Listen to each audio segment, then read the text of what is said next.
We all know that technology is having an effect on us, but do we really know the extent of it? That's the truth. Honestly, in today's society, we are absolutely ruled by electronics. We live with electronics. We sleep next to electronics. They even measure our sleep sometimes. They measure our walk. They are everywhere. There is no way to really escape the influence of the internet and of technology on our lives anymore. Some people feel like it's invaded ordinary life. Other people are like, well, we have to embrace this new age of technology and even embrace, for example, things that are a little bit radical like AI and things like that, which are just really fast and complex changes to our day-to-day lives now. And all these changes are coming on so fast that I don't think we all have time to actually realize what it's doing to us and to our brains, especially in the next generation. And that is why I am so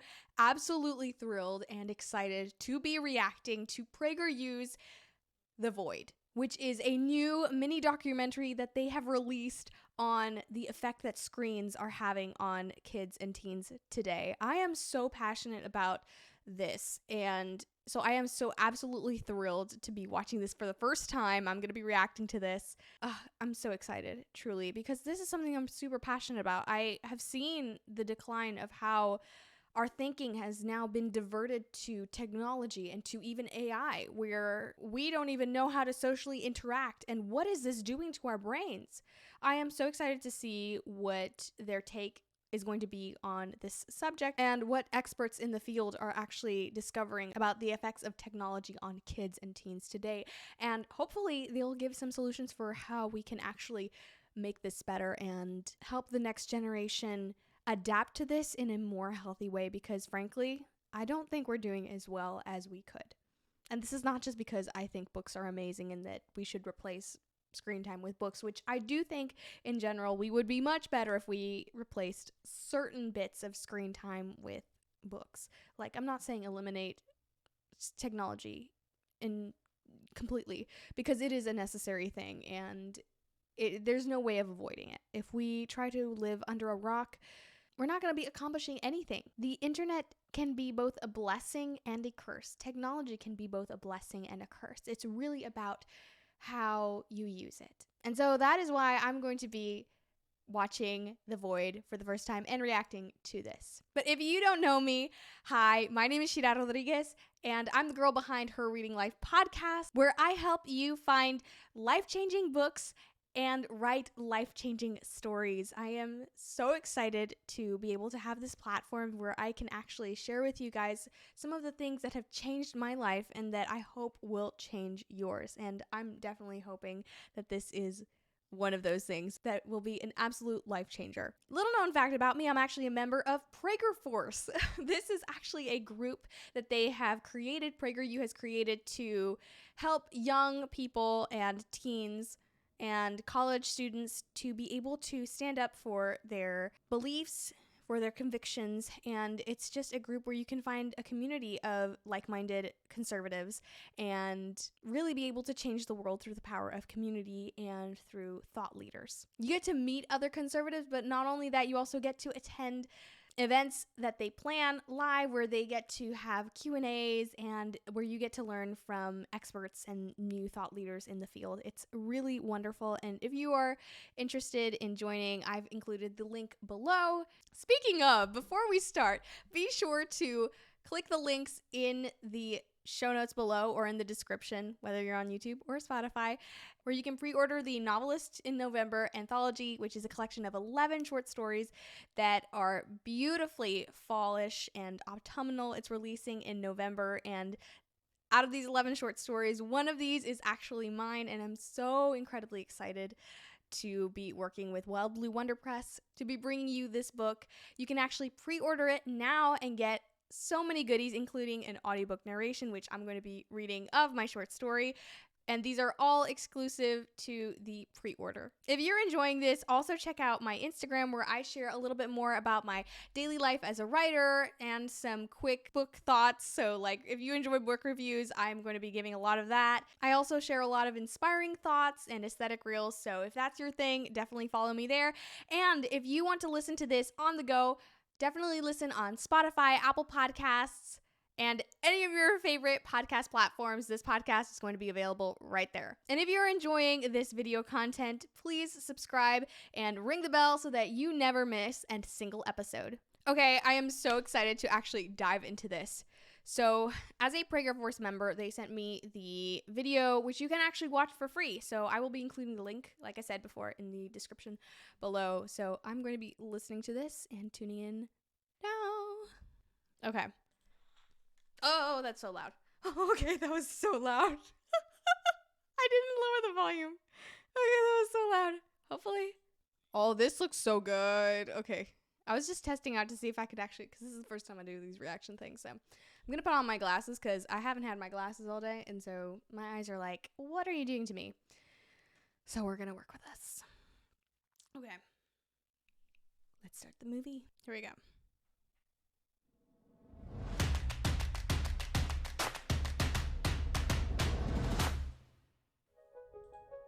There's an odd paradox happening, which is that Gen Z has objectively a world that is more developed than ever before, perhaps even better quality of living than anyone in human history, and yet the rates of depression have increased by 50% in the last decade. Oh, wow. On a growing youth mental health crisis, where the depression and anxiety in young people have doubled worldwide. ER visits for suspected attempts of self-harm have increased by over 50%. People are lonelier than they've ever been before. They're struggling with making friends and finding partners.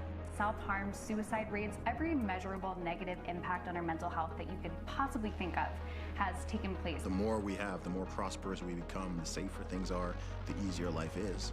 The more people are becoming suicidal. I don't really see a way out of this depression. Like genuinely hard to admit that you're not doing well.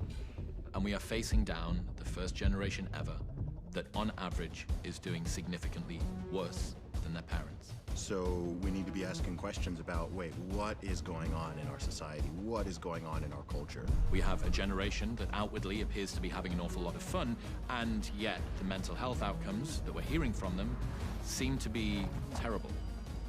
What's happening here? This is just making me cry. Like literally.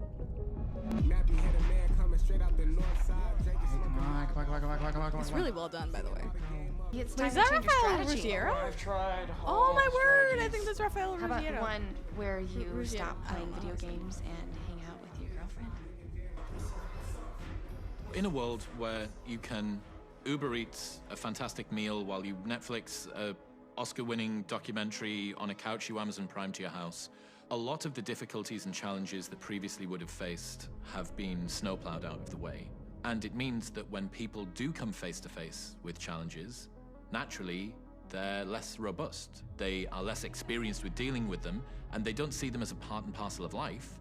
They see them as an aberration or some anomaly. And what we've created is almost an epidemic of fragility. Oh my goodness. So they were just saying, and this is a 3-minute point about, haha, I just stopped it. I haven't even gone too far, but oh my goodness, it's so true. He's talking about fragility of a culture. He just talked about how in this world where we can bring everything, we have no problems with anything. The typical things that you would deal with in life, where you're like, oh, okay, I have to do things in the physical world. You know, we don't have to deal with that anymore. Everything is Amazon primed to us. We don't even have to drive anywhere to get our food. We don't have to get anything. These problems of life, these basic problems of life are even solved for us. And we live in a country where we don't even have to worry about food, like, or money or things like that. We're not even used to the idea of poverty, like starving poverty. We use the phrase, think about it. We use the phrase, I'm starving. Do we really know what it means to be starving? And this is not because I'm an advocate of, you know, making society worse or anything so that we know the impact. But what I'm saying is that we've become such a fragile culture. It's so true what they're saying. And I've actually thought later there's another guy that he's talking right now, and he was saying that all these people are like, I have PTSD, I have OCD. They're identifying into these disorders, and it's so true. I've been hearing so many people say, I have this mental disorder, and I have wondered whether we are not thinking about it so much or feeling the need to be like everybody else and diagnose a mental condition. I'm not saying, this is not to say that these mental conditions don't exist, but do we actually have a reason for which we would be able to say, yes, I was traumatized through this and this and this. And I see how trauma, like, I understand that trauma can be anything, really, especially at the childhood age where everything is larger than life, and because the conscious mind hasn't really developed that much, everything is received and sucked in. And again, because of the crazy rate of divorce, I'm just ranting off all these problems. Like, because of society's degraded state, we're facing all these problems that we really shouldn't be. But it is really sad to see the fragility of our culture as a whole, because of our lack of stress. Actually, I was watching a video recently on stress, and they were saying how the body actually needs stress. People need stress. We think that eliminating stress is the answer to all our problems, but the truth is that God designed the body to be adapted for stress. Our problem is when we can't handle the stress in a healthy way. So you train your body to take stress, like to be able to handle it well. Our body, again, it needs stress, just not the chronic stress that we're putting ourselves through and that we literally have no outlet for. For example, like, think about the stress that we have that we don't even socialize with anybody anymore. That's a stressor that there is no outlet for. At least when you think of like a physical menace, a physical thing, a physical stressor, you can face it, But in today's day and age where everything is electronic, it virtually doesn't exist. Quite literally, virtually is the only place where it exists. So, yeah, it's so true. And I'm only 3 minutes in. Psychiatric medication is kind of terrifying. It truly is concerning to see how many people I know in my personal life are on these medications. To me, it's like a big, red, glaring, flashing sign that, okay, our society is sick, our culture is sick. We got some things we really need to fix here. Yeah, totally. That sounds great. But 6 weeks is a really long time, and it kind of sounds expensive, right? Emily, you can't put a price on experience. Plus, there's a shortage. But I know a guy. We got plenty of these to share, huh? Sorry, are those for your anxiety, OCD, Tourette's, or dissociative disorder? I can't keep up these days. Those are my antidepressants. Double the dosage and all your problems just float away. You are here. You are this embodied creature with 4,000 weeks on the planet. Your goal should be to try and feel the things that are happening to you. Wow, okay. They just dropped something else. Okay, so good. What they just said, that's so true. How escapism can be defined by two things: that you're either trying to take a break from the things that are consuming your day, that are filling your day, or escapism can be about escaping those feelings. And I can't tell you how many times I've either seen this in myself or in friends or in just culture in general. Just seeing that this escapism, this desire to escape those feelings, the feelings of depression or loneliness. When you have insomnia, the first thing you pick up is this device right here. Because it's easy, it's accessible, and you think it gives you peace, but it doesn't. And you're only left more anxious. And I honestly feel so emotional about this right now because I'm like, how has our generation been so lied to? How have we accepted this idea of what life should look like when life is about being so much more, about embracing so much more, and we have so much potential as a culture, as a generation, we have so much to give. If only we'd put down the darn phones. If we would only allow ourselves to be a little disturbed in our life. If we'd only allow ourselves to sit with the feelings instead of medicating them and opting for an easy pass. God made us to feel even those negative feelings, because those negative feelings are signs that something's not right, that something needs to be fixed. But so many times we're satisfied with just sitting through life and watching it happen passively.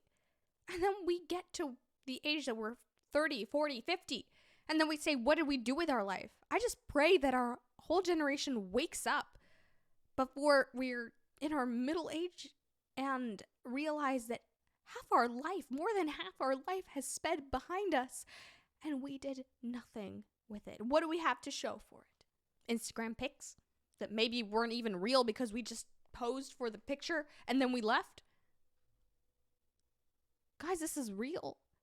And if our generation doesn't do something about it, and I don't just mean adults doing something for us, I'm saying people in our generation, urging people in our generation to do something about it, to find the joy in life.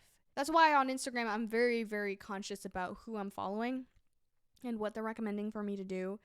And I try to keep very inspiring messages. People that will literally post and say, put down the phone, go outside. And guess what? That would hurt the algorithm, but they are willing to say the truth. They are willing to tell you the truth because they care more about you than they do your follow, your like. They know that this is an issue. So you want to actually be able to feel connected to your experiences, and yet Gen Z is oddly the most connected, but also the most disconnected generation. Escapism, when taken to an extreme, is massively debilitating because it prevents you from spending the time you should be spending educating yourself, building up your own skills, connecting with other people in the real world, and building relationships and building your network. All of the things that are important to do to become successful. If you're constantly spending this time escaping reality, that's all time that's taken away from these things. So when I think about escapism, I think of individuals trying to kind of distance themselves from the stressful experiences they're facing day to day and find solace in whether it be daydreaming or video games, just entering a different universe, a different reality where they can forget about their problems. And because of the content that we're constantly seeing, I think young people are looking for something that isn't really real, that's unattainable. Ultimately, reality always catches up, and you have to deal with the situation at hand. Nick? Is there something you need to tell me? No. Just hanging out. I thought we were both really excited about that job. And they said it could be something that could become full-time, right? Isn't that what you said you wanted? That way you can move out and start your own life. Emily, listen. This trip is like the trip of a lifetime. And everything here is so... It's just so stressful, okay? And it's not good for my mental health. And I think it's just good for me to go out and have a fun time. You can't keep using your mental health as an excuse to make poor decisions. It doesn't... Wow. Seriously? What do you know about bad decisions? Oh, that's right. You're perfect. You are just so much better than me, so that I should probably go somewhere else. Stop. Stop. I started dating you because I saw an amazing guy. Okay, all right. Look at me. And I don't see you doing anything with it at all. And I want to build a future with you, but But you just don't want me to be happy? Is that what this is? Are you happy?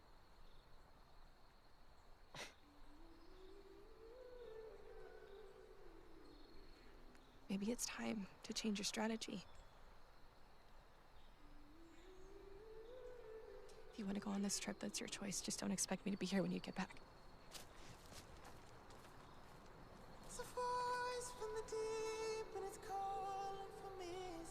When people try to escape reality all the time, or they try to dodge responsibility in their.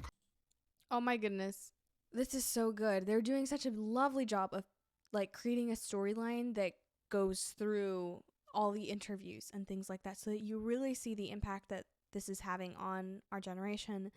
And I think it's just so well done. The lighting and cinematography is beautiful. The actors are really wonderful, and I'm actually surprised at how good the script is, because sometimes scripts can be a little bit cheesy when it comes to documentaries, simply because they need to give you a certain amount of information and backstory on the character so that you can understand what's going on in a very short amount of time, because you're only seeing bits and pieces of scenes, essentially. But they're doing a lovely job with this, truly. Constantly trying to dodge accountability, those people typically don't end up happy. The most undisciplined people live the most unhappy and unfulfilled lives. And when you neglect your problems with something like escapism, there's going to be a snowball effect that's going to turn into a much bigger issue. And the fact that you can access a degree of satisfaction without having to really do much for it from the comfort of your couch means that it's very difficult to stop wanting more, which means that you need an ever-escalating dose to get the same trigger. So while many individuals in my generation really are suffering from mental health issues, a lot of people are self-diagnosing. And that's coming from things that they're seeing on TikTok of people romanticizing different mental illness, including depression. Typical human emotions and experiences, they refer to them in pathological terms. So sadness becomes depression. Worry becomes anxiety. Having a bad experience becomes trauma. You have a very dangerous ecosystem going on here of over-pathologization leading to self-diagnosis, leading to medication, leading to self-medication, right? It's this recursive cycle. I think that drugs are the ultimate form of escapism, and I also think they're a prime example of how extreme escapism just makes things worse.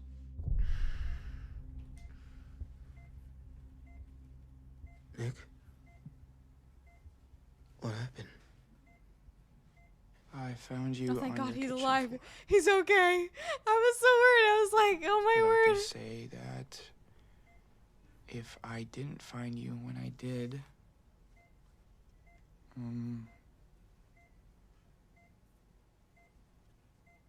what were you thinking, dude?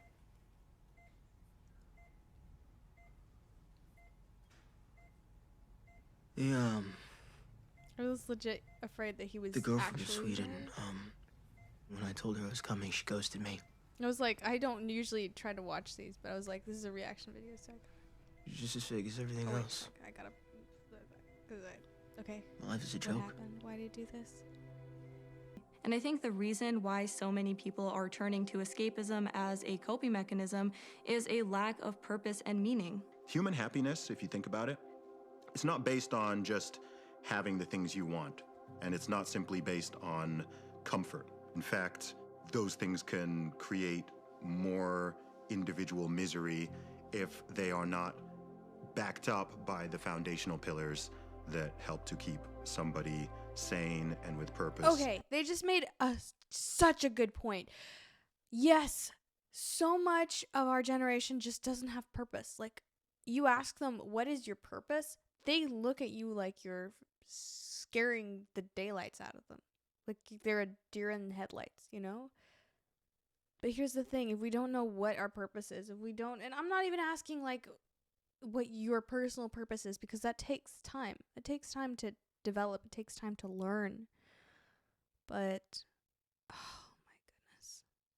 Of course, if you don't have purpose, but we don't even know as humans what we're here for, which is sad. That's not even sad. That's tragic. That's a death of a society, because if a society doesn't have a purpose, doesn't have a plan, doesn't have a desire to keep living, why does it exist? You know? And it's a sad truth. It's a sad reality, but our generation can't keep going the way it's going. We need a wake-up call, and I'm so grateful that people make documentaries like this to wake people up. They are not backed up by the foundational pillars that help to keep somebody sane and with purpose and meaning in their life. Comfort is always going to be comfortable.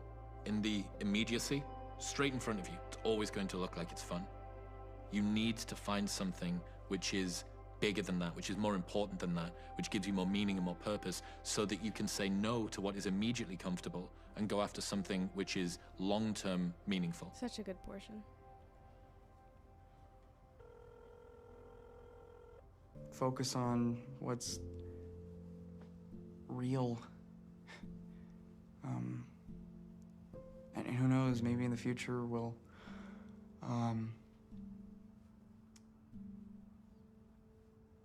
yeah, I guess that's it.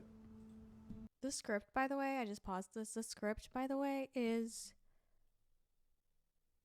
so good. Like, the fact that, and this is me because I'm picky because I'm a writer, the fact that he's like, well, someday we'll, and he just leaves it at that is brilliant. Beautiful. And the acting. Good Lord. Such good acting. I'm actually very, very, very, very, very, very, very impressed with this. Wow. So grateful I got to watch this. Please watch this, by all means. Bye.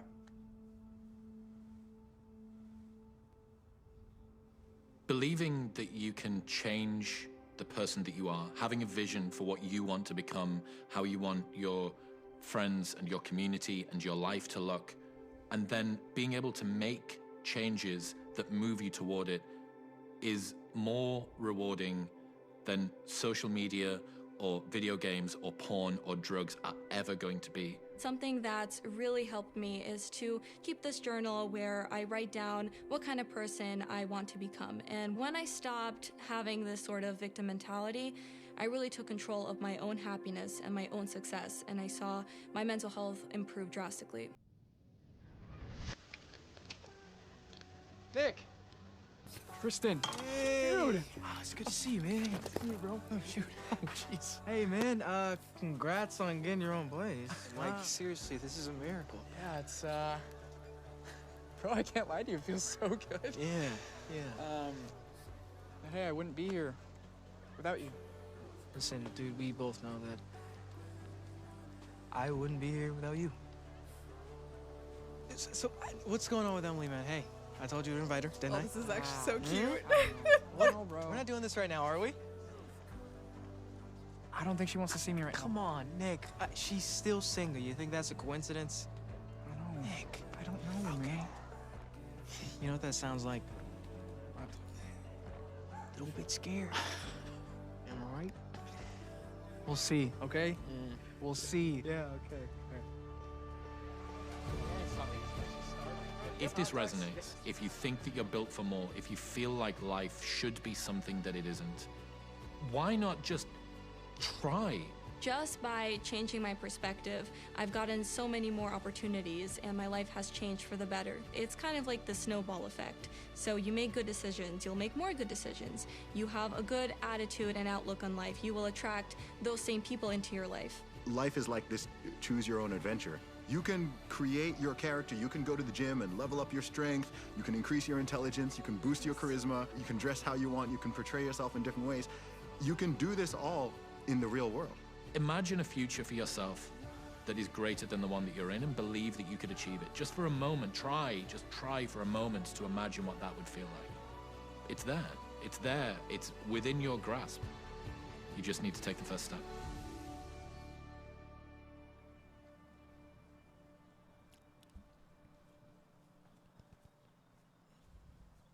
It's a nice place to think.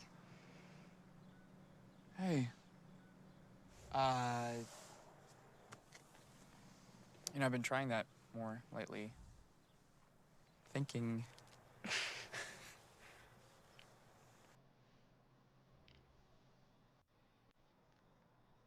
How about now?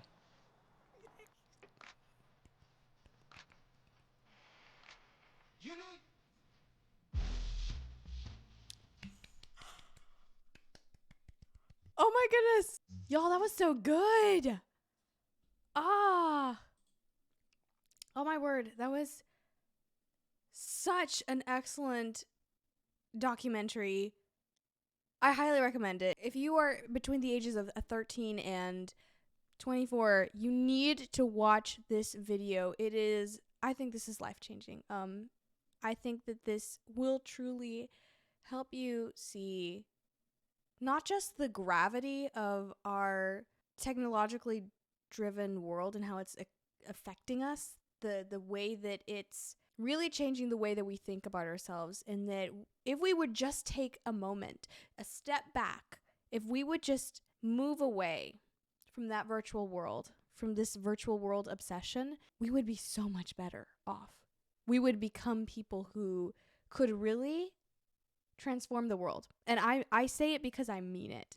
I believe that our generation has the potential and the ability to change the world. We have the technology to change the world. Now it's up to us to become people who are responsible enough to be able to do that and really become the generation that needs to act as men and women. And, you know, in Spanish we'd say ponerte los pantalones, you know, actually act like a guy, act like a man up. That would be the English equivalent. And yeah, this documentary resonated so much with me because I've found so many times the temptation of feeling this way, of, you know, self-diagnosing these things. Oh my goodness, maybe I'm traumatized, maybe I'm OCD, whatever, you know, all these things.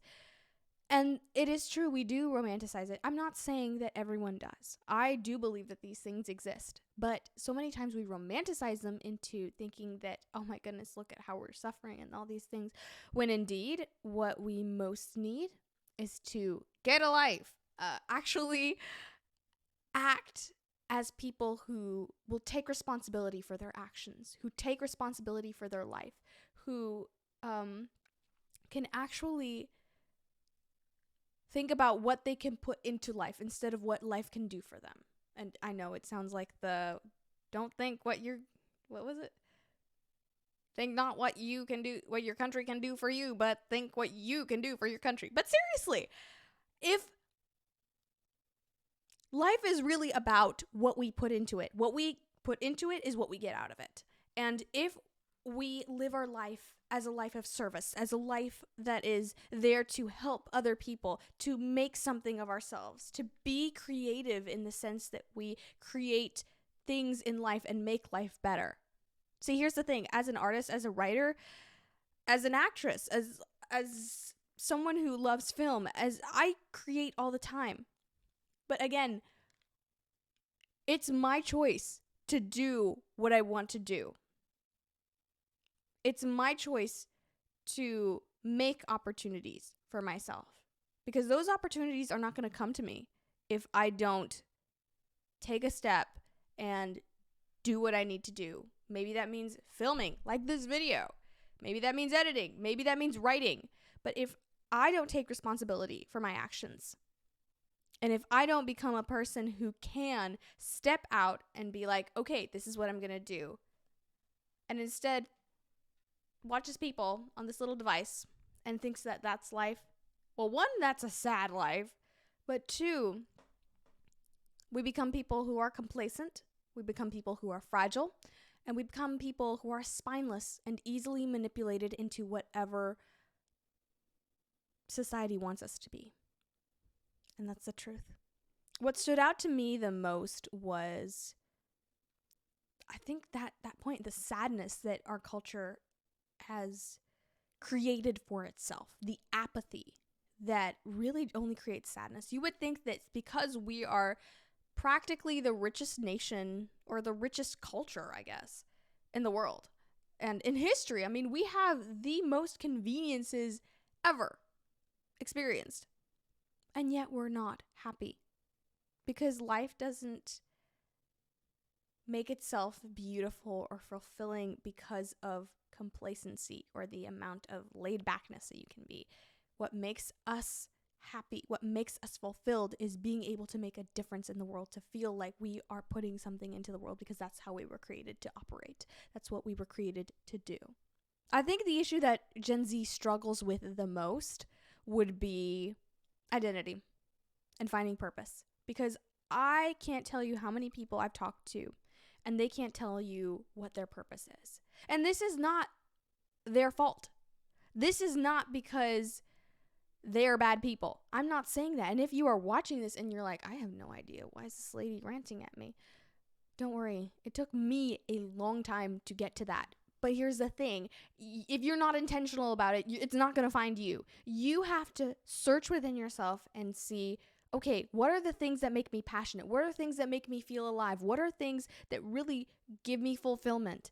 And I guarantee you, you have that seed within you. You have those things that make you come alive, that lights a spark in your eyes. That when you talk about that, it's like the lights come on. Maybe it's sports. Maybe it's arts. Maybe it's cooking. Maybe it's talking. Like, legit, I love talking. Why do you think I'm here talking? Because I love talking, and that blesses other people, or hopefully you're being blessed by this. And yeah, just genuinely, if you know your purpose, you will be so happy once you realize why you were put on this earth. Oh my goodness, there's a quote by Mark Twain, was it? I just remembered this quote that it's attributed to Mark Twain, but apparently it's not really Mark Twain. But it's such a good quote. The two most important days in your life are the day you were born and the day you find out why. Because guess what? Each one of us has a purpose and is on this planet for a reason. And the reason that you discover why is going to be one of the most beautiful, fulfilling, heartwarming, amazing days in your life. And if it takes time to realize what it is, that's okay. In fact, I think that all of life should be a search for that. Why was I put here? Why do I live in this state or in this country or in this city? Why? Because everything has a purpose. As a writer, every detail in my stories has to do with something else. Nothing is coincidence. Everything is a tool to be used. And I believe that God goes about life as a very careful writer. And if I'm a human writer, imagine how much better God is. And so I genuinely believe that finding your purpose is, I think, the thing that Gen Z most needs. Because we can rant all day about how bad our society is with technology, how we're having very unhealthy approaches to it, and we need to fix the way that we interact with it. But that's not going to change anything unless we choose to change the way that we think about ourselves first. Because once we change the way we think about ourselves, then interacting with social media in this way is going to become beneath us. It's going to become something that we're like, why would I do that? I have so much better to do. And that's the thing. It's not about stopping social media. It's about replacing your time with better things. Because if you don't replace it, then it's just going to come back. And honestly, this topic is so important because it's a topic that everyone is going to wrestle with at some point in their life. We can't escape technology at this point. It's all around us, and it's frankly quite necessary at this point. I mean, tell me when's the last time that you could actually go out without your phone? I have to go out with my phone. That's just the way things are now at this point. So this has been my take on The Void, and overall, I would say it's a fantastic documentary. Run and watch it. It is also free on PragerU, so definitely watch it. Watch it with your teenagers. I don't think that anybody under 13 should really be watching it. It might be a little bit intense for them, but oh my word, watch this. It's so worth the watch, and I think that it will really inspire you to find more in life than our phones are telling us, because there is so much more to life than this. So much more to life. And I'm so grateful that I got to be on Prager Force and be able to react to this. I'm so grateful that they do this incredible, beautiful work. I'm so proud to be a part of this movement. And until next time, friends, continue to live, give, and repeat. And I'll see you next time.